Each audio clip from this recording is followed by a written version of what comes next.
Welcome back to another story on Infidelity Tales Lab. Before we begin, tell us, where in the world are you watching from? Now, let's dive into today's story. Chapter 1. The Perfect Life. Harvey Ingram stood in his spotless kitchen, methodically cleaning the cast iron skillet he'd used to prepare dinner. Everything in their suburban Chicago home had its place, just like Harvey preferred. At 42, he'd built a successful career as a forensic accountant, a profession that demanded precision and an eye for details others missed. His methodical nature had served him well, both professionally and personally. "Dad, dinner was amazing," 12-year-old Emma said, wrapping her thin arms around his waist from behind. Harvey smiled, setting down the skillet to ruffle her dark hair, the same shade as his own. "Just wait until you see what I'm making for your birthday next week," Harvey replied, turning to face his daughter. He frowned slightly, noticing how pale she looked. Emma had always been delicate, but lately she seemed even more fragile. "I can't wait."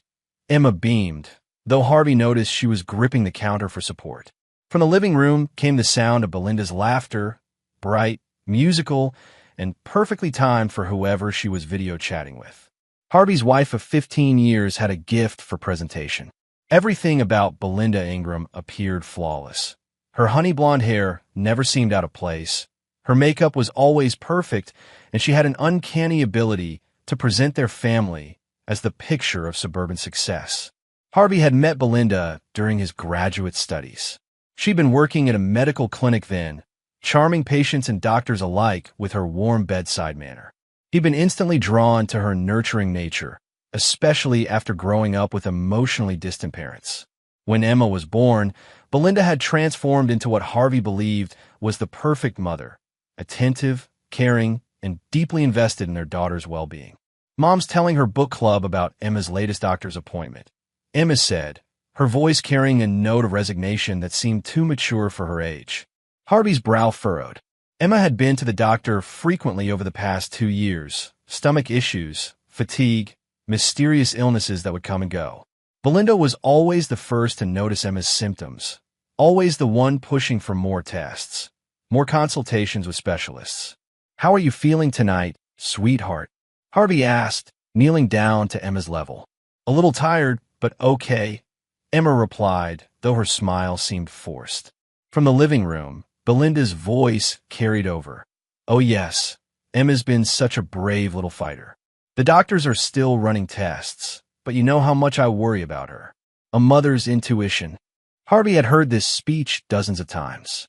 Belinda's book club, her gym friends, their neighbors, everyone knew about Emma's health struggles and Belinda's dedication as a mother.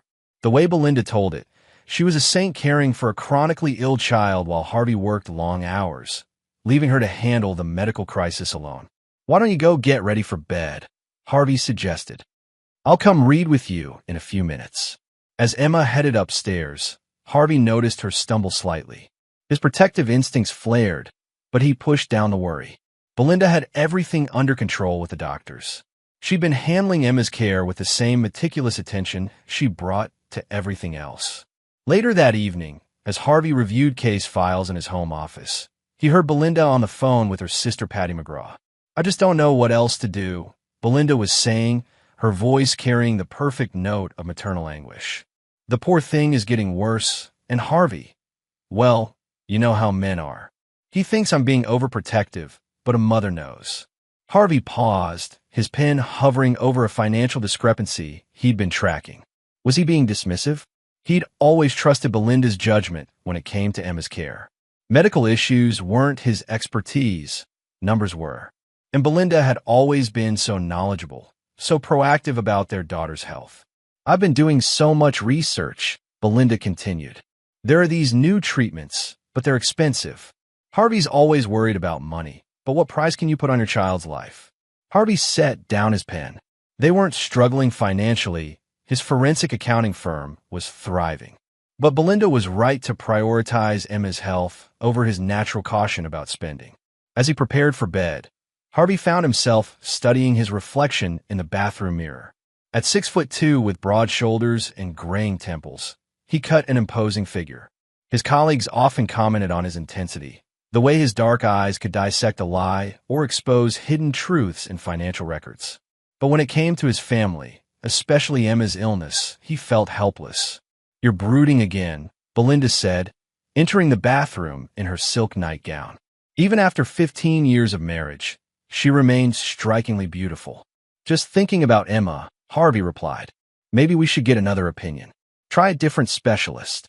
"I've already scheduled an appointment with Dr. Chambers at Children's Memorial," Belinda said, wrapping her arms around him from behind.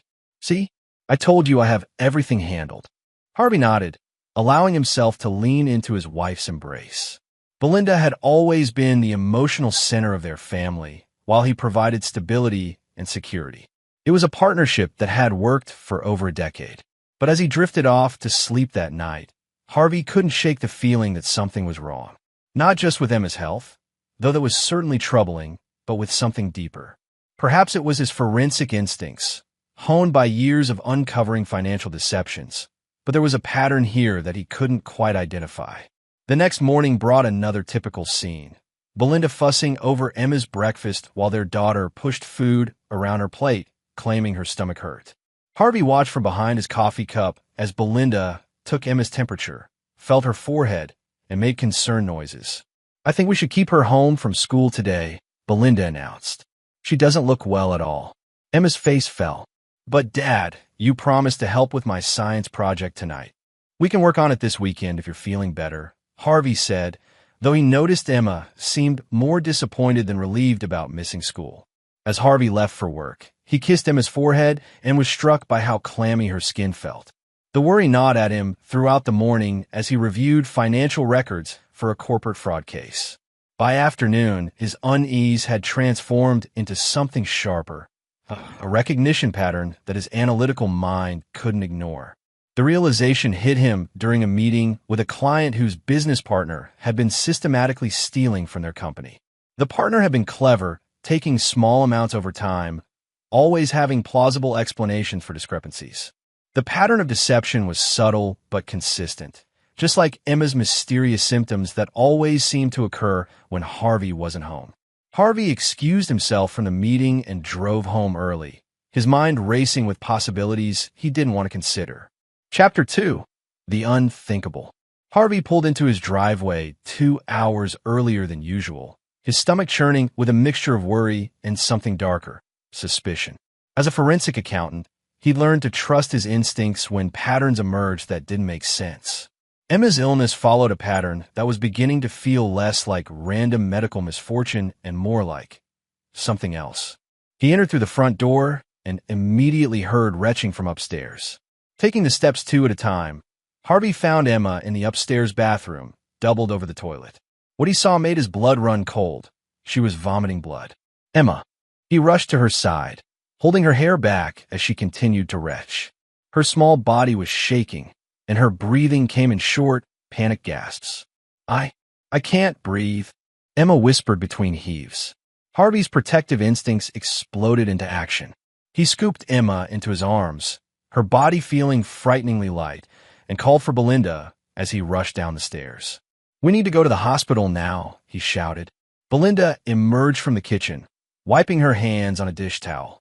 When she saw Emma in Harvey's arms, covered in blood, her reaction struck Harvey as odd. There was surprise, yes, but also something else, calculation. "She's doing this for attention. Stop overreacting," Belinda sighed, her tone more annoyed than concerned. "You know how dramatic she gets when you come home early. She probably bit her tongue or something." Harvey stared at his wife in disbelief. Their daughter was vomiting blood and struggling to breathe, and Belinda's response was dismissive irritation. "Are you insane?" Harvey snapped, pushing past her toward the garage. "Look at her." "Harvey, you're being ridiculous. If we run to the ER every time Emma has a little episode." "A little episode?" Harvey's voice rose to a roar. "She's vomiting blood, Belinda."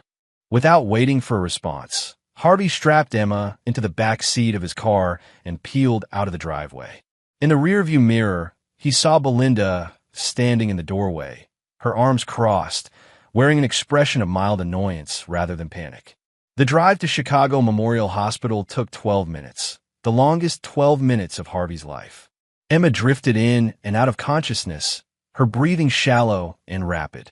Harvey spoke to her continuously, keeping her awake, promising her everything would be okay. In the emergency room, the staff took one look at Emma and immediately whisked her into a trauma bay. Harvey provided what medical history he could, though he realized with growing alarm how little he actually knew about Emma's recent treatments. Belinda had always handled the medical appointments, claiming Harvey was too busy with work. Dr. Salvatore Chambers, a tall, thin man in his 50s, took charge of Emma's case. As Harvey watched through the glass partition, medical staff worked quickly, drawing blood, inserting in 4, running tests he didn't understand. "Mr. Ingram?" Dr. Chambers approached, his expression grave. "We need to ask you some questions about your daughter's recent medical history." "Of course. My wife usually handles. She should be here soon." "What medications has Emma been taking?" Harvey felt a chill of inadequacy. My wife manages all of that. Belinda knows Emma's medical details better than I do." Dr. Chambers nodded, making notes. "When did these symptoms first appear?" "About 2 years ago. She started having stomach issues, fatigue.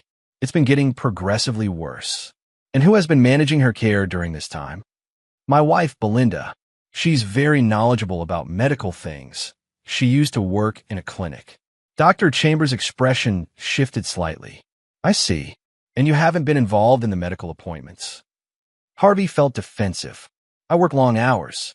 Belinda insisted she could handle it, and she's always been so thorough. 20 minutes later, Belinda arrived, perfectly composed despite the emergency. Her hair was styled, her makeup touched up, and she carried a small purse that looked more suited for a social event than a medical crisis. When Dr. Chambers saw her walk in, something extraordinary happened. The color drained from his face, and his hand immediately went to the phone. "Security," Harvey heard him say urgently. "I need security to room 7 immediately. And call the police. Call the cops now." Harvey froze on the spot, his mind struggling to process what was happening. "Doctor, what's going on?" But Dr. Chambers was already moving toward Belinda, his face a mask of recognition and barely controlled fury. "Belinda Alvarado," he said, using a name Harvey had never heard before. "Or should I say, Belinda McGraw? Or perhaps Belinda Chun? You've used so many names over the years." Belinda's perfect composure cracked for just an instant before reassembling itself. "I'm sorry, doctor, but I think you have me confused with someone else. I'm Belinda Ingram." "No confusion at all," Dr. Chambers replied coldly. "I remember you very clearly from my residency in Philadelphia 8 years ago. You were a concerned mother then too, weren't you? Bringing your sick child to the ER repeatedly. What was that little boy's name? Tyler? Tommy?" Harvey felt the world tilt around him. "What are you talking about?" Security guards appeared in the doorway just as Dr. Chambers continued his devastating revelation. "Mrs. Ingram, or whatever your real name is, your daughter is suffering from chronic poisoning.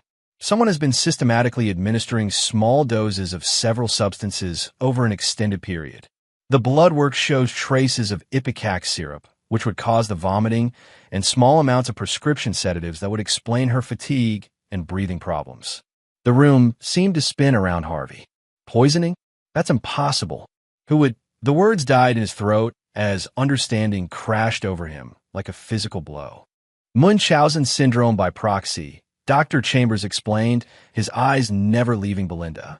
"A psychological disorder where a caregiver deliberately makes someone in their care sick to gain attention and sympathy. Your wife has been slowly poisoning your daughter." Harvey's legs nearly gave out. He grabbed the doorframe for support, his forensic mind automatically cataloging the evidence that had been right in front of him all along. Emma's symptoms that only appeared when he wasn't home, Belinda's extensive medical knowledge, her constant need for sympathy and attention as the devoted mother, her dismissive reaction to Emma's emergency tonight. "That's ridiculous," Belinda said, her voice rising. "Harvey, don't listen to this. This man is clearly unstable. I would never hurt Emma." But her protest rang hollow in Harvey's ears. He was remembering other things now. How Belinda always insisted on preparing Emma's meals, how she discouraged Harvey from attending medical appointments, how she always seemed to have a ready supply of the specific medications Emma needed. "You sick bitch," Harvey whispered, the words torn from his throat like broken glass. The security guards moved to flank Belinda as police sirens wailed in the distance. Dr. Chambers placed a gentle hand on Harvey's shoulder. "Your daughter is going to be okay, Mr. Ingram. We caught this in time. With proper treatment and the removal of the toxins from her system, she should make a full recovery." Harvey sank into a chair, his body shaking with a mixture of relief and rage so intense it threatened to consume him. Emma would live. But the woman he'd loved and trusted for 15 years, the woman he believed was the perfect mother, had been slowly killing their daughter for attention. As the police led Belinda away in handcuffs, she turned to Harvey one last time. "You'll never understand," she said, her mask finally dropping completely to reveal something cold and calculating underneath.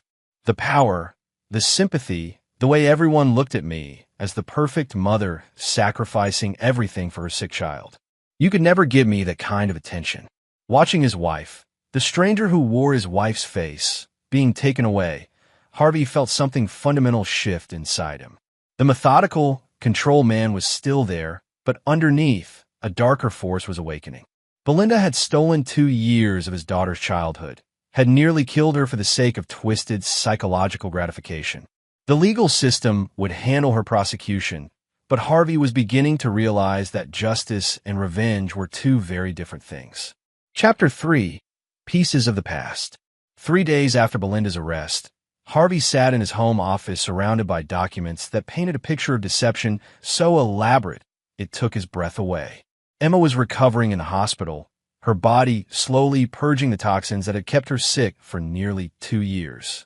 The doctors assured him she would make a full recovery, but the psychological scars would take longer to heal. Detective Rick Prince, a weathered man in his 50s with kind eyes and the demeanor of someone who'd seen too much, sat across from Harvey's desk. Between them lay evidence bags containing pill bottles, syringes, and medical records that told a story of systematic child abuse. "Your wife is a professional," Detective Prince said grimly. "This isn't her first time." Harvey looked up from the forged medical documents he'd been examining. "What do you mean?" "We've been in contact with law enforcement in Philadelphia, Phoenix, and Denver. She's operated under at least 4 different identities over the past 15 years. Always the same pattern. Marry a financially stable man, have or adopt a child, then begin the systematic poisoning while presenting herself as the devoted mother of a sick child." The words hit Harvey like physical blows. "Other children?" 3 that we know of. One died, a little boy named Timothy Chun in Phoenix. The medical examiner ruled it natural causes at the time, but now, Detective Prince shook his head. The other 2 survived when their fathers became suspicious and left her, taking the children. But it took them years to figure out what was happening. Harvey felt sick. How did I miss this? I'm supposed to be good at spotting deception. You were looking at financial records, not medical ones. And she's exceptionally skilled at manipulation. Look at this. Detective Prince pulled out a thick folder. She's been documenting everything, Emma's symptoms, her own sacrifice and dedication as a mother, even your supposed neglect as a father too focused on work. Harvey opened the folder and found page after page of meticulous notes written in Belinda's neat handwriting. Reading them was like viewing his life through a funhouse mirror, recognizable but distorted beyond recognition. Harvey came home late again tonight. Doesn't seem to care that Emma had another episode. I sat with her for 3 hours while he worked in his office. Sometimes I wonder if he even loves her. Emma responded well to the new treatment plan. Dr. Martinez says I'm one of the most dedicated mothers he's ever worked with. It's nice to have someone understand what I'm going through. Harvey questioned the medical bills today. I wish he wouldn't make me feel guilty for trying to save our daughter's life. Jesus, Harvey whispered. She was building a case against me. More than that, Detective Prince said. We found evidence that she was planning to leave you soon. She's been in contact with a divorce attorney, claiming spousal neglect and medical abandonment of your daughter. With Emma's medical history and her documentation of your supposed indifference, she would have gotten custody and significant alimony. Harvey's hands clenched into fists. The scope of Belinda's manipulation was staggering. She hadn't just been abusing Emma for attention. She'd been systematically destroying his relationship with his daughter while positioning herself as the victim and hero of their family story. There's more, Detective Prince continued. We found communications between your wife and someone named D. Minor. Ring any bells? Harvey shook his head. D. Minor runs a blog called Warrior Moms. It's a support group for mothers of chronically ill children. Your wife has been a featured contributor for the past year, sharing Emma's journey and her own struggles as a devoted mother. The blog has over 50,000 subscribers, and your wife has received substantial donations through the site. Donations? Harvey felt his analytical mind engaging, finding patterns in the chaos. Over $30,000 in the past year. Small amounts from hundreds of people who were moved by Emma's story and wanted to help with medical expenses. Money that went into an account you never knew about. Harvey stood up abruptly, needing to move to process this information. Belinda hadn't just been abusing Emma for psychological gratification. She'd been monetizing their daughter's suffering. What happens now, he asked. She'll be charged with aggravated child abuse, fraud, and in Timothy Chen's case, potentially murder. But the legal process will take months, maybe years. And given her history of manipulation, she'll probably present herself as the victim of a vindictive husband and overzealous law enforcement. Harvey walked to his window, looking out at the yard where Emma used to play before she became too sick. His daughter would recover physically, but the trauma of discovering that her mother had been poisoning her would require years of therapy. The woman he'd loved and trusted had stolen his daughter's childhood and nearly destroyed both their lives for money and attention. There's something else you should know, Detective Prince said quietly. Your wife's real name appears to be Belinda McGraw. She has a sister named Patty who may have been aware of the abuse. Harvey turned sharply. Patty? They talked on the phone regularly. We're investigating her involvement. Phone records show she received several payments from Belinda over the past year, and some of the donations to the Warrior Moms blog can be traced back to her. The conspiracy was larger than Harvey had imagined. It wasn't just Belinda. She'd had help, encouragement, possibly even guidance from her sister. That evening, Harvey sat in Emma's hospital room watching his daughter sleep. The color was already returning to her cheeks as her body healed from years of systematic poisoning. But when she was awake, she asked questions Harvey didn't know how to answer. Why did Mom want to hurt me, Dad? Was I really sick, or was it all pretend? Are you going to leave me too? Each question broke Harvey's heart a little more. Emma's trust had been shattered, not just in her mother, but in the fundamental safety that children should feel with their parents. Dr. Chambers stopped by during his evening rounds. How are you holding up, Mr. Ingram? I keep thinking about all the signs I missed, Harvey admitted. The way she insisted on handling all of Emma's care, how she discouraged me from getting too involved with the medical stuff. She made me feel like I was being a typical negligent father by trusting her expertise. Perpetrators of Munchausen by proxy are often extremely skilled manipulators, Dr. Chambers said. They isolate their victims from other adults who might notice inconsistencies. Your wife systematically excluded you from Emma's medical care, while simultaneously making you feel guilty for not being more involved. It's a classic pattern. How do I help Emma get through this? Time, therapy, and the knowledge that she's safe now. Children are remarkably resilient when they feel secure and loved. After Dr. Chambers left, Harvey sat alone with his sleeping daughter and made a decision that would have surprised his colleagues. Harvey Ingram had built his career on working within the system, using legal and ethical means to expose wrongdoing. But the system had failed to protect his daughter. The legal process would be slow, and there was no guarantee that Belinda would receive the punishment she deserved.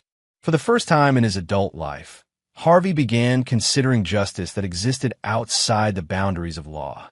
His phone buzzed with a text message from an unknown number. Your wife is a saint. You don't deserve her or your daughter. Hope you're proud of destroying your family. Harvey stared at the message, his jaw clenching. The online community that Belinda had cultivated still believed her version of events. To them, he was the villain who had turned against a devoted mother. Even now, from jail, Belinda was manipulating the narrative. A second message followed. Belinda has friends. People who care about her. You better watch yourself. Harvey screenshot both messages and forwarded them to Detective Prince. Then he sat back in his chair and began planning. His forensic mind, trained to uncover hidden truths and expose elaborate deceptions, turned toward a new purpose. Belinda McGraw had spent years crafting her perfect victim persona, building an online following, and systematically destroying his family. The legal system would prosecute her for the crimes, but Harvey was going to make sure the world knew exactly who she really was. And if her friends wanted to make threats, Harvey would show them what happened when you threatened his daughter. The methodical accountant was still there, but underneath, something harder and more dangerous was taking shape. Emma would recover, and Belinda would pay. Not just in court, but in every way that mattered. Chapter 4. The Hunt Begins. 2 weeks after Belinda's arrest, Harvey had transformed his home office into a war room. Emma was finally home from the hospital, slowly gaining strength and color, but requiring round-the-clock monitoring to ensure no lasting effects from the poisoning. Harvey had taken extended leave from his firm, telling his partners only that he needed to focus on his daughter's recovery. The truth was more complex. Harvey had discovered that justice and revenge were indeed different things, and he was methodically planning both. The threatening messages had escalated. His home address, Emma's school information, and even photos of his house had been posted on several Warrior Moms forums with captions suggesting he was an abusive father who had framed his innocent wife. Belinda's online supporters had become a virtual mob, and Harvey realized that even behind bars, his wife was still manipulating the narrative. Detective Prince arrived that morning with updates and new concerns. Belinda made bail, he announced grimly. Her sister Patty McGraw posted the $500,000 bond. Harvey felt his blood chill. How is that possible? She tried to kill Emma. Her lawyer argued that she was a pillar of the community with no flight risk, and the judge bought it. There are restrictions. She can't contact you, or Emma can't leave the state, and she has to surrender her passport. But she's out. Where is she staying? With her sister on the north side. We have her under surveillance, but Harvey... Detective Prince's expression grew grave. There's something else. We've been monitoring her communications, and she's been in contact with several people who seem very invested in proving her innocence. Harvey leaned forward. The online supporters? More than that. She's been coordinating with them, providing her version of events, painting herself as the victim of an elaborate frame-up by a controlling husband. Some of these people have resources, money, connections, technical skills. Harvey's forensic instincts sharpened. You think they're planning something? I think your wife has built herself a small army of people who believe her story completely. And some of them seem willing to go to extraordinary lengths to help her. That afternoon, while Emma napped, Harvey began his own investigation. Using skills honed by years of financial investigation, he started mapping Belinda's network of supporters. What he found was more sophisticated than he'd expected. The Warrior Moms community wasn't just a support group. It was a complex organization with significant resources. Dee Minor, the blog's founder, had been using the site to raise funds not just for medical expenses, but to fight injustice against mothers who were wrongfully accused of harming their children.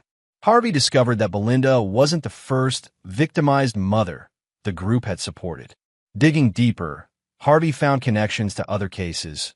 Mothers who had been accused of Munchausen by proxy but had avoided conviction due to insufficient evidence or prosecutorial overreach. In several cases, key witnesses had recanted their testimony or evidence had mysteriously disappeared. His phone rang. The caller ID showed Emma's school. Mr. Ingram, this is Principal Sims. There's been an incident. Harvey's heart raced. Is Emma okay? She's fine. But someone tried to access the school's database this morning, attempting to obtain Emma's records and your contact information. Our IT department traced it to several different IP addresses, but the intrusion was sophisticated. Harvey's hands clenched. I'll be right there. At the school, Principal Preston Sims, a stern but caring man in his 60s, showed Harvey the security footage from that morning. We also had a woman claiming to be his social worker asking about Emma's attendance and academic performance. Principal Sims explained. When we asked for credentials, she became evasive and left quickly. Description: tall, blonde, probably in her 40s. professional appearance, but something felt off about her. Harvey studied the grainy footage. The woman wasn't Belinda, but there was something familiar about her bearing, her mannerisms. We've increased security around Emma's classroom, Principal Sims continued. But Mr. Ingram, I have to ask, should we be concerned about your daughter's safety? Harvey made a decision that went against every instinct he'd developed over years of careful, methodical behavior.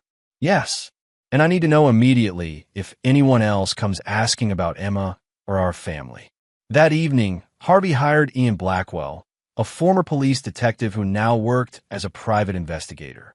Ian was a compact, intense man with the kind of quiet competence that Harvey recognized in himself. Your wife has definitely been busy, Ian reported after his initial assessment.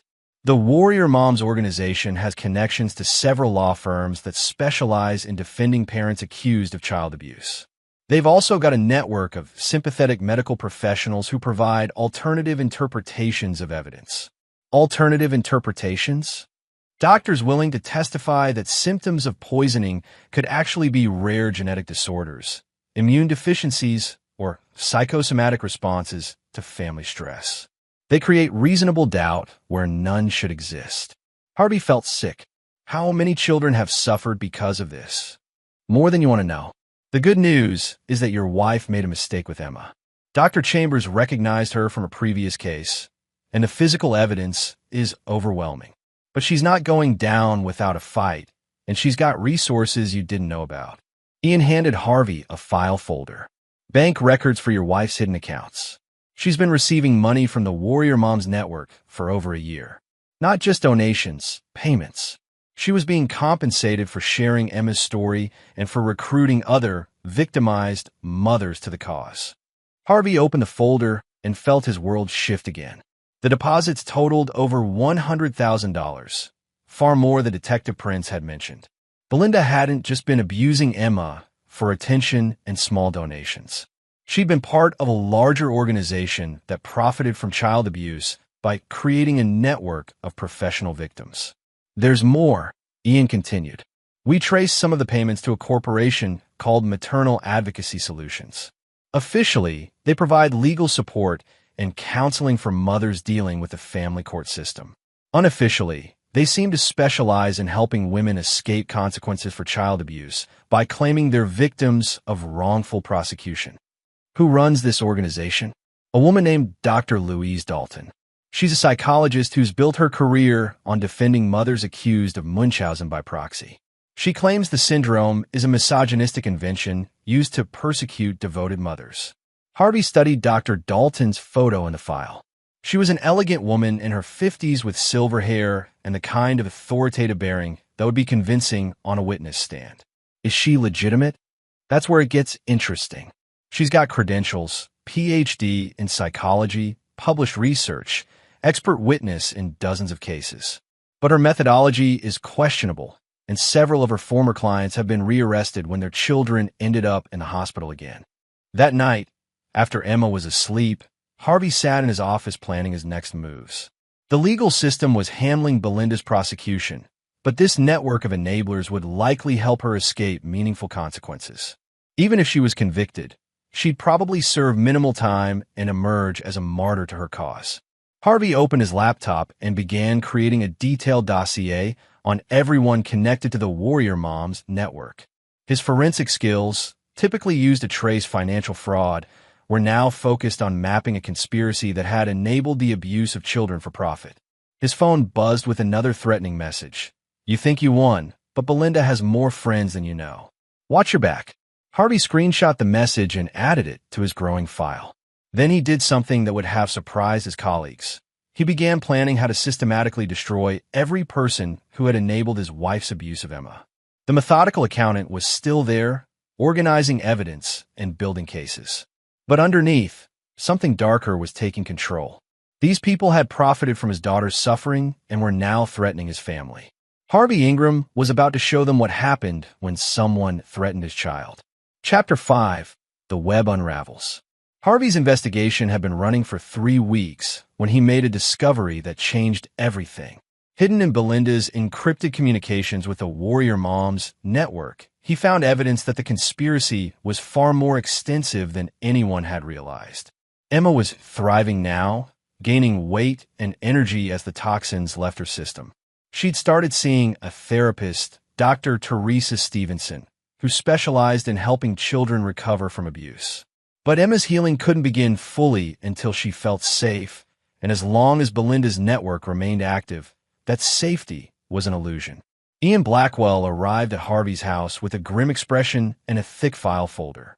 "We have a problem," Ian announced. "Belinda's lawyer, Wayne Greer, isn't just defending her. He's part of the network. We traced payments from Maternal Advocacy Solutions to his firm totaling over $300,000 in the past 2 years." Harvey studied the financial records Ian presented. Wayne Greer was a prominent family law attorney with an impressive reputation for defending mothers in custody battles. What the public didn't know was that many of his clients were women who had been accused of abusing their children. "How does the scam work?" Harvey asked. "They identify mothers who are desperate, usually facing loss of custody due to suspected abuse. Dr. Louise Dalton provides psychological evaluations claiming the mothers are victims of false accusations. Greer handles the legal defense, often negotiating plea deals that involve no jail time and supervised visitation. The Warrior Moms Network provides financial support and online advocacy. And the mothers who don't actually deserve help get mixed in with the ones who do." Exactly. It's brilliant in a sick way. They hide guilty clients among a handful of genuinely wrongfully accused mothers, making it nearly impossible to challenge the network without appearing to attack legitimate victims. Harvey felt his anger crystallizing into something colder and more focused. What about Dr. Dalton? Is she a true believer or a knowing participant? That's where it gets interesting. Ian opened another folder. Dr. Dalton lost custody of her own children 15 years ago when her ex-husband proved she had been lying about their son's medical condition. The boy had been hospitalized repeatedly for symptoms that disappeared whenever he stayed with his father. Harvey looked up sharply. She's projecting her own guilt onto the system? More than that, she's built an entire career on the premise that Munchausen by proxy is a patriarchal conspiracy to silence devoted mothers. But the psychological profiles we've compiled suggest she genuinely believes her own narrative. She's convinced herself that she was wrongfully persecuted, and now she's saving other mothers from the same fate. The scope of the deception was staggering. Dr. Dalton was simultaneously a victim of her own delusions and the architect of a system that enabled child abuse on a massive scale. How many children have been hurt because of this network? Ian's expression grew grave. "We've identified at least 20 cases in the past 5 years where children suffered ongoing abuse because the network helped their mothers avoid prosecution. 3 children died." Harvey felt something break inside him. 3 children were dead because this network had helped their abusers escape justice. Emma had nearly become a 4th. What can we prove legally? That's the problem. Individually, each part of the network operates within legal boundaries. Dr. Dalton provides expert testimony, which is a right as a licensed psychologist. Greer defends his clients aggressively, which is his obligation as their attorney. The Warrior Moms provide financial and emotional support, which appears charitable. But together, it's a conspiracy to enable child abuse. But proving that in court would require testimony from victims who are either dead or too traumatized to speak, and evidence that's been carefully compartmentalized. That evening, Harvey sat in Emma's room as she slept, watching the rise and fall of her breathing. She was safe now, but how many other children were suffering while this network operated with impunity? His phone buzzed with a call from Detective Prince. "We have a situation," the detective said. "Belinda violated her bail conditions. She was caught near Emma's school this afternoon." Harvey's blood ran cold. What happened? She didn't approach the school directly, but she was parked across the street during dismissal time, photographing children as they left. When confronted by our surveillance team, she claimed she was visiting a friend in the neighborhood. What happens now? We're processing the warrant for her arrest, but her lawyer is already claiming this was an innocent misunderstanding. Given her network's resources, she'll probably make bail again within 48 hours. After hanging up, Harvey made a decision that would have horrified the man he'd been a month ago. The legal system was too slow, too vulnerable to manipulation by people with resources and connections. Emma would never be truly safe while Belinda's network remained intact. Harvey opened his laptop and began drafting a detailed expose of the entire conspiracy. But instead of sending it to law enforcement, he uploaded it to a secure server and began preparing to release it simultaneously to major news outlets, medical journals, and law enforcement agencies across multiple states. If the network operated through manipulation of public opinion and media narratives, Harvey would beat them at their own game. But his plan went beyond simple exposure. He was going to systematically destroy each member of the network using their own methods against them. Dr. Louise Dalton had built her career on discrediting legitimate medical professionals and legal proceedings. Harvey was going to expose the financial connections between her charitable work and the network of abusers she enabled. Wayne Greer had made millions defending child abusers by questioning the credibility of prosecutors and medical experts. Harvey was going to provide evidence showing how Greer had knowingly defended guilty clients while hiding behind attorney-client privilege. The Warrior Moms network had weaponized social media to attack anyone who challenged their narrative. Harvey was going to flood their platforms with evidence of their true nature, using their own online tactics against them. But the centerpiece of his plan was Belinda herself. She had spent years crafting a perfect victim persona, manipulating everyone around her through emotional manipulation and false narratives. Harvey was going to strip away that facade and show the world who she really was. His phone rang again. Emma's therapist, Dr. Stevenson. Mr. Ingram, I'm calling because Emma mentioned something during our session today that I think you should know about. Harvey felt his stomach drop. What is it? She said that her mother used to give her special medicine that would make her feel sick so that Mommy could take her to see the doctors. She said Mommy told her it was their special secret and that if she ever told anyone, Daddy would go away forever. Harvey gripped the phone so tightly he was afraid it might break. Even now, after everything that had been revealed, he was discovering new layers to Belinda's manipulation. She had terrorized Emma into silence by threatening to destroy her relationship with her father. Doctor, is Emma ready to talk to the police about this? With proper preparation and support, I believe she could provide testimony. But Mr. Ingram, I need you to know, Emma is also carrying significant guilt about her mother's arrest. She feels responsible for breaking their secret and getting her mother in trouble. Harvey closed his eyes, feeling the weight of what Belinda had done to their daughter's psyche. The physical healing was just the beginning. Emma would be dealing with the psychological trauma for years. What can I do to help her? Keep doing what you're doing. Be consistent, be truthful, and make sure she knows that none of this was her fault. Children need to feel safe before they can truly begin healing. After the call ended, Harvey looked at his laptop screen, where his expose of the network was taking shape. Justice through the legal system was important, but Emma's safety and healing were paramount. Harvey was going to make sure that Belinda and everyone who enabled her never had the opportunity to hurt another child. And if that required methods that existed outside the boundaries of legal procedure, so be it. The war for his daughter's life was about to begin in earnest. Chapter 6, The Perfect Trap. Harvey had spent 2 months carefully documenting the Warrior Moms network when opportunity presented itself in an unexpected form. Belinda had been released on bail again, despite violating her original conditions, thanks to Wayne Greer's legal maneuvering and Dr. Louise Dalton's expert testimony claiming that Belinda's presence near the school was a manifestation of separation anxiety rather than stalking behavior. But their arrogance had created an opening that Harvey's forensic mind immediately recognized. The network was planning a major publicity campaign to support Belinda's case. Dr. Dalton would be presenting her research on false allegations at a medical conference in Chicago. Wayne Greer had scheduled a press conference to announce a civil lawsuit against the hospital and Harvey for defamation and conspiracy. Most importantly, D. Minor was organizing a Justice for Belinda rally to be held outside the courthouse. They were gathering all their key players in one place at one time, convinced that their coordinated media strategy would shift public opinion in Belinda's favor. Harvey was going to use their own event to destroy them. Ian Blackwell arrived at Harvey's house with the final pieces of evidence needed for Harvey's plan. "The financial records are damning," Ian reported.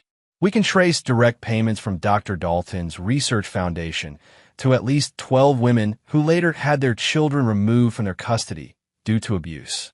The payments always came after negative publicity about their cases, suggesting they were being compensated for their silence." Harvey studied the bank records. The pattern was clear. The network wasn't just enabling abuse. They were actively bribing victims to prevent them from exposing the system. What about Wayne Greer? Even better, we found communications between Greer and a pharmaceutical company that manufactures Ipecac syrup. Greer has been providing them with advance warning about upcoming Munchausen by proxy cases, allowing them to withdraw their products from certain markets to avoid liability. Harvey felt his anger crystallize into something colder and more focused. The corruption was even more extensive than he'd imagined. Pharmaceutical companies were profiting from foreknowledge of child abuse cases. And Dee Minor? She's the key to everything. The Warrior Moms blog isn't just a support group. It's a recruitment tool. She identifies vulnerable mothers facing custody battles and introduces them to the network. We found evidence that she receives referral fees for every new client she brings to Greer's law firm. Harvey reviewed the complete dossier he'd compiled over the past months. Every member of the network, every financial connection, every child who had been hurt because of their conspiracy. The legal system had been too slow and too vulnerable to their manipulation, but Harvey had found a different path to justice. "Are you sure about this plan?" Ian asked quietly. "Once we set it in motion, there's no going back." Harvey looked at the photo of Emma on his desk, taken the previous week, showing her healthy and smiling for the first time in years. His daughter was healing, but she'd never be completely safe while this network remained operational. "I'm sure," Harvey said. The next morning, Harvey began executing the most complex investigation of his career. Using skills developed over years of forensic accounting, he created a series of false identities and online personas designed to infiltrate the Warrior Moms network from within. His first persona was Michael Sloan, a divorced father seeking custody of his son from an allegedly abusive mother. Harvey carefully crafted Michael's story to mirror cases the network had handled before, including financial documents showing he could afford their services. Within 48 hours, Dee Minor had contacted Michael directly, offering support and connecting him with Wayne Greer's law firm. The consultation was scheduled for the same day as their planned rally.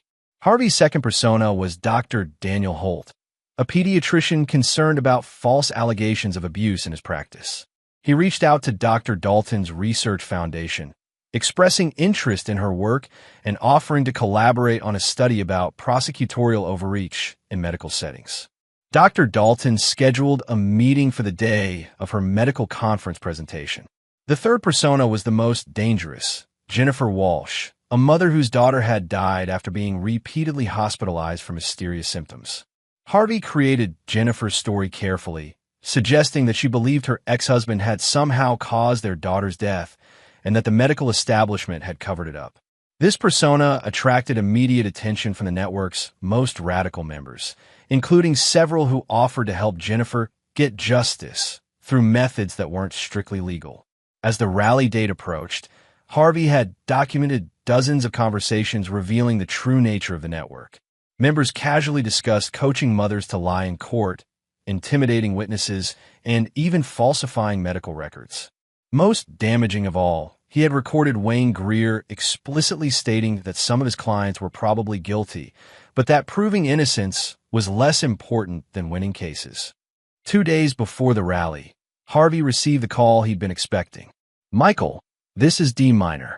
I wanted to let you know about a special event we're having this weekend. It's a rally to support one of our warrior mothers who's being persecuted by the system. I think you'd find it inspiring, and there will be opportunities to meet other fathers who face similar challenges." Harvey accepted the invitation, knowing that his presence at the rally would complete the trap he'd been setting for months. The night before the rally, Harvey sat with Emma as she did her homework at the kitchen table. She gained 15 pounds since leaving the hospital and was finally keeping up with her grade level academically. The therapist said her progress was remarkable, but Harvey knew the real test would come when the legal proceedings began and Emma had to confront what her mother had done to her. "Dad," Emma looked up from her math homework. "Are you okay? You seem worried about something." Harvey considered how much to tell her. Emma knew her mother was in trouble for making her sick, but she didn't understand the full scope of the conspiracy that had enabled the abuse. "I'm making sure that what happened to you never happens to another child," Harvey said carefully. "Tomorrow is going to be an important day." Emma nodded solemnly. "Will Mom be there?" "Yes." "Will she try to hurt me again?" Harvey knelt down beside his daughter's chair, looking directly into her eyes. "Emma, I promise you, your mother will never hurt you or any other child again. Tomorrow, everyone is going to learn the truth about what she did." The next morning, Harvey dressed carefully in the conservative suit he'd worn to court proceedings throughout his career. But underneath the familiar exterior, he was carrying recording equipment that would capture everything that happened at the rally. As he drove toward downtown Chicago, Harvey felt the familiar calm that came with executing a carefully planned investigation. Every piece was in position, every contingency accounted for. In a few hours, the Warrior Moms network would be destroyed by their own arrogance and Harvey's methodical preparation. The trap was set. All that remained was to spring it. Chapter 7. Justice Served. The Justice for Belinda rally was held in Federal Plaza on a crisp October morning. Harvey arrived early, positioning himself among the crowd of supporters who genuinely believed they were defending an innocent mother. The irony wasn't lost on him. He was surrounded by well-meaning people who had been manipulated into enabling child abuse. Belinda stood on a small platform, looking every inch the persecuted victim. She wore a conservative blue dress and minimal makeup, her hair pulled back in a style that suggested maternal suffering rather than vanity. To the crowd of supporters, she appeared fragile and noble, a devoted mother destroyed by a vindictive system. Harvey felt sick watching her performance, knowing that Emma was safe at school only because he'd arranged for extra security. Even now, Belinda was manipulating the narrative, presenting herself as the victim rather than the perpetrator. Dr. Louise Dalton spoke first, her authoritative voice carrying across the plaza as she denounced the patriarchal medical establishment that persecuted devoted mothers. She presented statistics about wrongful accusations and emotional testimony about the tragedy of families torn apart by false allegations. The crowd responded with applause and supportive chants. To them, Dr. Dalton was a champion of maternal rights, a voice of reason in a system biased against women. Harvey activated his recording equipment as Wayne Greer took the microphone. "Belinda Ingram represents every mother who has ever been questioned about her devotion to her child," Greer declared. "The charges against her are based on the discredited testimony of a doctor with a grudge and the manipulated evidence of a husband seeking revenge in a custody battle." More applause. Harvey noted how skillfully Greer was reframing the narrative, making Dr. Chambers appear biased and Harvey appear vindictive. When Belinda finally spoke, her performance was masterful. She thanked her supporters with tears in her eyes, spoke about the agony of being separated from her daughter, and described the nightmare of being accused of harming the child she'd sacrificed everything to save. "Emma has always been my world," Belinda said, her voice breaking at just the right moment. "Every doctor's appointment, every sleepless night, every moment of worry, I did it all out of love. To be accused of hurting her is beyond my comprehension." Harvey felt his jaw clench as Belinda described the elaborate medical care she'd provided for Emma, presenting her systematic poisoning as devoted maternal sacrifice. The crowd was completely captivated by her performance. It was time to spring the trap. Harvey pulled out his phone and sent a single text message to Detective Prince. Now, within minutes, federal agents began moving through the crowd. Harvey watched as Dr. Dalton was approached by two agents who quietly showed her their badges before escorting her away from the platform. Similar scenes played out throughout the plaza as other key network members were simultaneously arrested. The crowd began to murmur in confusion as Wayne Greer was handcuffed in the middle of his speech defending Belinda's innocence. D. Minor tried to flee but was stopped by agents who had been positioned at all exit points. But the real shock came when Detective Prince approached the platform with an arrest warrant for Belinda, not for the original charges of child abuse, but for conspiracy to commit fraud, racketeering, and accessory to murder in the death of Timothy Chen in Phoenix. As Belinda was led away in handcuffs for the second time, Harvey stepped forward and addressed the confused crowd through a portable loudspeaker he'd prepared for this moment. "My name is Harvey Ingram," he announced. "I'm the husband Belinda has been describing as vindictive and controlling. I'm also the father of Emma, the daughter she nearly killed through systematic poisoning." The crowd fell silent, uncertain how to process this development. "For the past 3 months, I've been documenting a conspiracy that enabled the abuse of dozens of children. The people you came here to support today weren't defending innocent mothers. They were operating a criminal enterprise that profited from child abuse." Harvey activated a projector that displayed financial records on a large screen visible to the entire plaza. Dr. Louise Dalton received over $800,000 in the past 2 years for providing false expert testimony defending child abusers. Wayne Greer's law firm was paid over $2 million for legal services that helped abusive mothers avoid prosecution. The Warrior Moms Network collected donations, supposedly for medical expenses, but actually used the money to bribe witnesses and falsify evidence. The displayed documents showed payment records, email communications, and bank transfers that painted a clear picture of the conspiracy. Harvey watched as the crowd's support turned to confusion, then to anger as they realized they'd been manipulated. "The woman you came here to support poisoned my daughter for nearly 2 years, documenting her suffering online to generate sympathy and donations. 3 children died because this network helped their abusers escape justice. My daughter nearly became the 4th. Harvey's voice grew stronger as he continued his methodical destruction of the network's narrative. "Every one of you who donated money to support these warrior mothers unknowingly funded child abuse. Every time you shared their stories or defended them online, you helped silence their victims. The people you trusted to fight injustice were the ones perpetrating it." The impact was immediate and devastating. Supporters began leaving the plaza, many in tears as they realized they'd been unknowingly complicit in harming children. Others demanded to know how they could help expose the full scope of the conspiracy. Harvey's phone buzzed with notifications as news outlets began reporting the mass arrests and the evidence he'd simultaneously released to media contacts across the country. The story was breaking nationally, with headlines like "Child Abuse Network Exposed" and "Fake Charity Enabled Systematic Poisoning." But Harvey's revenge wasn't complete yet. As the plaza emptied and law enforcement finished processing arrests, Harvey drove to the offices of Maternal Advocacy Solutions. Using his Dr. Daniel Holt identity, he'd scheduled a meeting with Dr. Dalton that would never happen. She was now in federal custody. But Patty McGraw, Belinda's sister and co-conspirator, was at the office trying to destroy evidence. Harvey found her in Dr. Dalton's office, frantically shredding documents. "Looking for something?" Harvey asked from the doorway. Patty spun around, recognizing him immediately. Her face went pale as she realized she'd been caught red-handed destroying evidence. "You're Harvey Ingram," she said accusingly. "You destroyed my sister's life." "Your sister destroyed herself," Harvey replied calmly. "And you helped her poison my daughter." Harvey pulled out his phone and showed Patty the recording app that was still running. Every word of their conversation was being documented. "The FBI has been monitoring this office for weeks," Harvey continued. "They know about the payments you received from Belinda, the fake witnesses you recruited, and the threats you helped coordinate against my family." Patty's composure cracked completely. "Belinda said Emma was just being dramatic.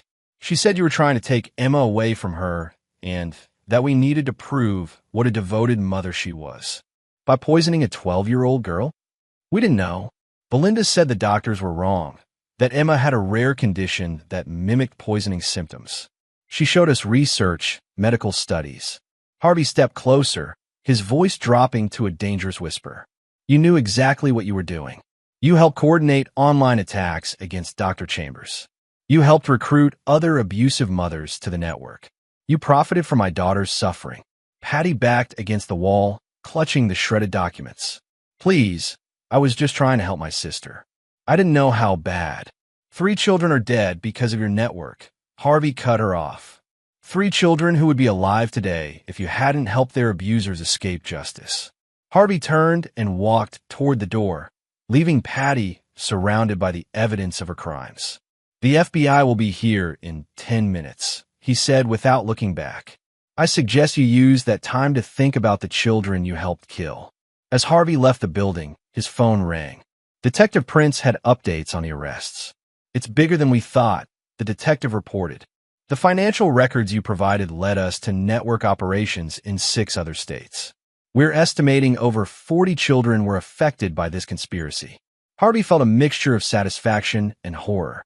Justice was being served, but the scope of the damage was staggering. What happens to Belinda now? With the federal charges and evidence of interstate conspiracy, she's looking at life in prison without parole.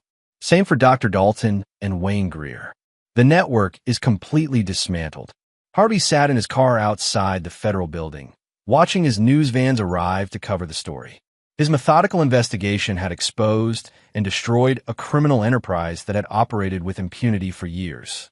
But the real victory wasn't the arrests or the media coverage.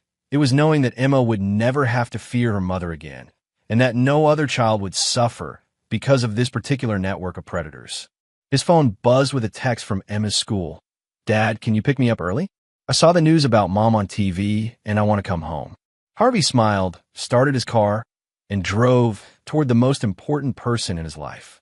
The war was over, and his daughter was finally, truly safe. Chapter 8, The Reckoning. 3 weeks after the mass arrests, Harvey sat in the federal courthouse watching Wayne Greer's bail hearing. The attorney who had built his career defending child abusers now sat in orange prison garb, his arrogance replaced by the hollow look of a man whose carefully constructed world had collapsed overnight. Emma was with her therapist, Dr. Stevenson, working through the trauma of discovering that the adults she'd trusted had been part of a larger conspiracy to harm children. Harvey had insisted she be shielded from the media coverage, but at 12 years old, she was smart enough to understand the magnitude of what had been revealed. The courtroom was packed with reporters, law enforcement officials, and families of other victims who had come forward since the arrests. Harvey recognized several parents from the Warrior Moms support groups, people who had genuinely believed they were helping wrongfully accused mothers, but now realized they'd been manipulated into enabling abuse. Federal prosecutor Josephine Gilbert stood before the judge, presenting evidence that painted a devastating picture of the conspiracy Harvey had exposed. Your Honor, Mr. Greer's law firm received over $3.2 million in payment from the criminal enterprise over a 4-year period. Bank records show that Mr. Greer personally approved payments to witnesses who later recanted testimony against his clients, and email communications reveal his direct involvement in coaching clients to lie under oath. Greer's new attorney, a public defender who looked overwhelmed by the scope of the case, attempted to argue that his client had been providing zealous representation within ethical boundaries. But the evidence Harvey had compiled made such arguments impossible to sustain. Judge Hector Nguyen, a stern man in his 60s with a reputation for harsh sentences in cases involving children, reviewed the evidence with growing disgust.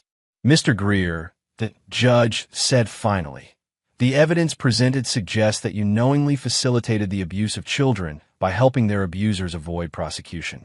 This court finds no circumstances under which bail would be appropriate. Greer's face crumbled as he was led back to his holding cell. Harvey felt no satisfaction watching the man's breakdown, only a cold sense that justice was finally being served. The bail hearing for Dr. Louise Dalton was scheduled for that afternoon. Harvey remained in the courthouse, using the break to review the latest developments in the case with Ian Blackwell. The pharmaceutical company angle is developing into something bigger, Ian reported. The FBI found evidence that several drug manufacturers were paying the network for advance warning about upcoming Munchausen by proxy cases.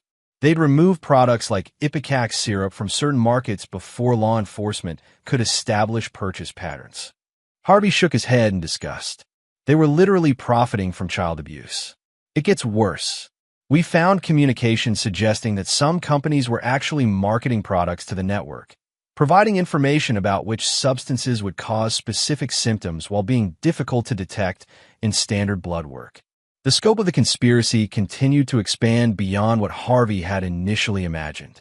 What had started as his investigation into Belinda's abuse of Emma had uncovered a criminal enterprise that spanned multiple states and included major corporations. What's the latest on Belinda herself? Ian's expression grew grim. She's trying to cut a deal. Her new attorney is claiming she was manipulated by Dr. Dalton and that she genuinely believed she was helping Emma by seeking extensive medical care. Harvey felt his anger flare. Even now, facing life in prison, Belinda was still trying to manipulate the narrative and present herself as a victim.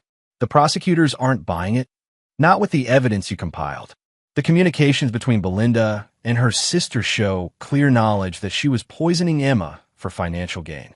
There's also evidence that she was recruiting other mothers to the network in exchange for referral bonuses. Dr. Dalton's bail hearing was even more devastating than Greer's. Prosecutor Gilbert presented evidence showing that Dr. Dalton had been providing false expert testimony for over a decade, helping dozens of child abusers avoid prosecution in exchange for payment. Dr. Dalton positioned herself as a champion of wrongfully accused mothers, Gilbert told the court. But evidence shows that she knew many of her clients were guilty and helped them escape justice anyway. She perverted her professional credentials to enable the systematic abuse of children. The most damning evidence came from Dr. Dalton's own files, which Harvey had helped the FBI obtain through his Dr. Daniel Hull persona. Her notes showed clear awareness that several of her clients were abusing their children, along with strategies for discrediting legitimate medical evidence. Judge Nguyen's voice was ice-cold as he addressed Dr. Dalton directly. Dr. Dalton, you held yourself out as an expert in child psychology while simultaneously enabling the abuse of the very children you claim to protect. Your actions represent a profound betrayal of professional ethics and human decency. Bail is denied. As Dr. Dalton was led away, Harvey noticed several other parents in the courtroom, people whose children had died or suffered permanent damage because of the network's intervention in their abuse cases. Some were crying. Others looked shell-shocked by the revelation that professionals they trusted had been part of a criminal conspiracy. That evening, Harvey received a call from Emma's school principal, Preston Sims. Mr. Ingram, I wanted to let you know that several other parents have come forward with concerns about their children's medical histories. It appears that your wife may have been recruiting other mothers from our school community to her network. Harvey felt sick. How many children? We're still investigating, but it looks like at least 6 families were influenced by Mrs. Ingram's advice about seeking extensive medical care for minor symptoms. 3 of those children were subsequently hospitalized for mysterious illnesses. Harvey realized that Belinda's crimes extended even beyond what the FBI had uncovered. She hadn't just been abusing Emma. She'd been actively recruiting other mothers to abuse their children, using her reputation as a devoted mother to gain their trust. What can I do to help? The school district is cooperating fully with law enforcement. But Mr. Ingram, I think you should know, several parents have asked if they can thank you personally for exposing this network. Without your investigation, their children might still be in danger. After the call ended, Harvey sat in his office looking at the wall of evidence he'd compiled over the past months. Photos of Emma's recovery, financial records documenting the conspiracy, communications between network members discussing their crimes. It was the most complex and important case of his career. But the real measure of his success wasn't the number of arrests or the media coverage. It was Emma's laughter echoing through the house as she played with friends who came to visit after school, something that hadn't happened in over 2 years while she was being systematically poisoned. His phone rang with a call from Detective Prince. Harvey, I wanted to give you a heads up.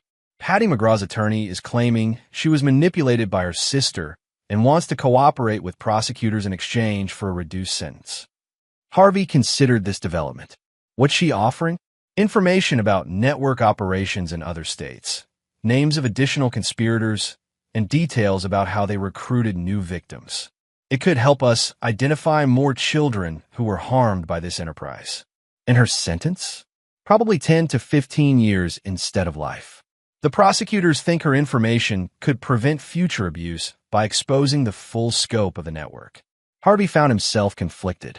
Patty McGraw had helped poison his daughter and threatened his family, but her cooperation could save other children from similar abuse. What do you think I should do? That's not my decision to make, Detective Prince replied. But I will say this. The information she's providing has already led to arrests in 3 other states. Her cooperation is helping us shut down the entire network, not just the Chicago operation. That night, as Harvey tucked Emma into bed, she asked the question he'd been dreading. Dad, why did Mom want to hurt me? Harvey sat on the edge of her bed, choosing his words carefully. Your mom is sick in a way that made her think hurting you would get her the attention she wanted from other people. She convinced herself that she was helping you, but she was really hurting you to make herself feel important. Emma nodded solemnly. Dr. Stevenson said some people hurt children because they're broken inside. That's right. But Emma, what happened to you wasn't your fault, and you never have to worry about being hurt like that again. Because you stopped her? Harvey smiled, brushing a strand of hair from his daughter's forehead. Because I love you more than anything in the world, and I will never let anyone hurt you again. As Emma drifted off to sleep, Harvey realized that his revenge against Belinda and her network was complete. They would spend the rest of their lives in prison, their reputations destroyed, their criminal enterprise dismantled. But more importantly, Emma was safe, healing, and surrounded by people who genuinely loved and protected her. That was the only victory that truly mattered. Chapter 9, New Beginnings. 6 months after the arrests, Harvey stood in Chicago Memorial Hospital's conference room, addressing a gathering of medical professionals, law enforcement officials, and child protection advocates.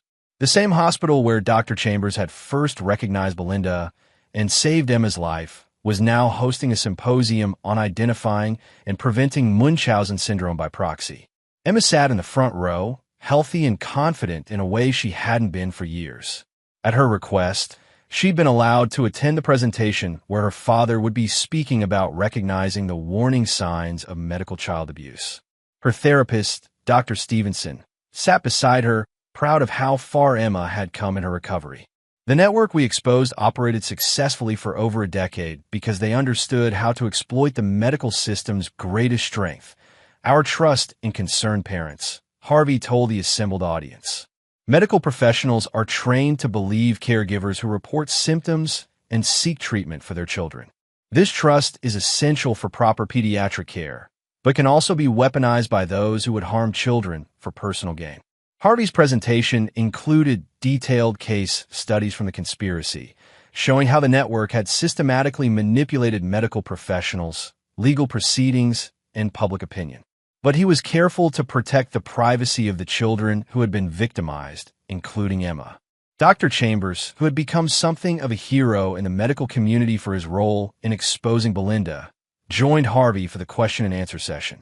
The key is pattern recognition, Dr. Chambers explained. Individual symptoms can have innocent explanations, but when you see repeated hospitalizations with symptoms that only occur in the presence of a specific caregiver, and that caregiver is unusually knowledgeable about medical terminology while being dismissive of the child's distress, you need to consider the possibility of induced illness. After the presentation, Harvey was approached by several parents whose children had been victims of similar abuse. Some were families he'd identified during his investigation, while others had come forward after the media coverage of the arrests. Mr. Ingram, said a woman named Charlotte Copeland, whose son had been systematically poisoned by his stepmother, I wanted to thank you. Because of your investigation, my ex-husband's wife was arrested before she could cause permanent damage. My son is alive because you had the courage to expose this network. Similar conversations continued throughout the day. Harvey learned that his investigation had ultimately led to the identification of over 60 children who had been victims of the network, with prosecutions ongoing in 12 states. 3 pharmaceutical companies were facing federal charges for their role in the conspiracy, and legislation was being drafted to strengthen reporting requirements for suspicious patterns of rare medication purchases. But the victory that meant the most to Harvey was the simplest: Emma's recovery. She'd gained 30 pounds since leaving the hospital, her grades were back on track, and she'd made several close friends at school. Most importantly, she'd regained the trust and joy that Belinda's abuse had nearly destroyed. That evening, as Harvey and Emma walked through their neighborhood after dinner, she brought up a subject they'd been discussing with Dr. Stevenson. "Dad, I've been thinking about what I want to do when I grow up," Emma said. "Oh, what are you thinking?" "I want to help other kids who get hurt like I did. Maybe be a doctor or a police officer or something that helps people." Harvey smiled, proud of his daughter's resilience and compassion. "Those are all wonderful choices. You've got plenty of time to decide." Dr. Stevenson says that sometimes people who get hurt can use their experience to help others heal. "Is that what you did when you caught Mom and her friends?" Harvey considered the question carefully. "In a way, yes. I used the skills I learned from my job to make sure that what happened to you wouldn't happen to other children." They walked in comfortable silence for a moment before Emma asked another question. "Do you think Mom will ever get better?" Harvey had been dreading this conversation, but Dr. Stevenson had advised him to be honest while age-appropriate. "I don't know, sweetheart. The doctors say that people who hurt children the way your mom did rarely get completely better. That's why she's going to stay in prison for a very long time, to make sure she can't hurt anyone else." Emma nodded thoughtfully. "I feel sad for her sometimes, but I'm not scared anymore." "You never have to be scared again," Harvey assured her. "And it's okay to feel sad for her. Having complicated feelings about someone who hurt you doesn't make you weak, it makes you human." Later that night, Harvey received a call from Ian Blackwell with the final updates on the prosecutions. "Belinda took a plea deal," Ian reported. "Life in prison without parole. She'll never see freedom again." Harvey felt a complicated mix of satisfaction and sadness. Justice had been served, but the woman he'd once loved was gone forever, replaced by a stranger who had tried to kill their daughter for attention and money. What about the others? Dr. Dalton got life without parole as well. Wayne Greer got 40 years. Patty McGraw's cooperation earned her 15 years, but she'll be eligible for parole in 8 with good behavior. Harvey nodded. The sentences were appropriate for the magnitude of their crimes. "There's something else," Ian continued. "The FBI wants to offer you a consulting position. They're creating a task force focused on identifying and dismantling networks that exploit children, and they want someone with your investigative skills and understanding of how these conspiracies operate." Harvey considered the offer. It would be meaningful work, using his abilities to protect other children from predators who operated through manipulation and institutional exploitation. "I'll think about it," he said.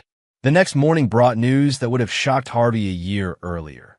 Several major news outlets wanted to interview him about his investigation and the techniques he'd used to expose the network. Publishers were interested in his story, and there had even been inquiries from television producers about dramatizing the case. But Harvey's priorities had changed fundamentally. Fame and recognition were less important than ensuring Emma's continued healing and protecting other vulnerable children. He agreed to one major interview, with the stipulation that Emma's privacy would be protected and that any proceed from the story would go toward funding research and support programs for children who had been victims of medical abuse. A year after the arrests, Harvey stood in his renovated home office, no longer the war room where he'd planned his campaign against Belinda's network, but a normal workspace where he balanced his consulting work for the FBI task force with his restored private practice. Emma burst through the door after school, excited to share news about a science project she'd been working on, research into the psychological effects of long-term low-dose poisoning on children. Her teacher had been so impressed with her work that she'd been invited to present her findings at a regional science fair. "Dad, look at this." Emma showed him a chart documenting the recovery patterns of children who had been victims of medical abuse. "Did you know that kids who get the right help can actually become stronger than they were before they got hurt?" Harvey looked at his daughter, healthy, confident, and passionate about helping others who had faced similar trauma, and realized that Emma had already become the person she was meant to be. The abuse had been a terrible detour in her life, but it hadn't broken her.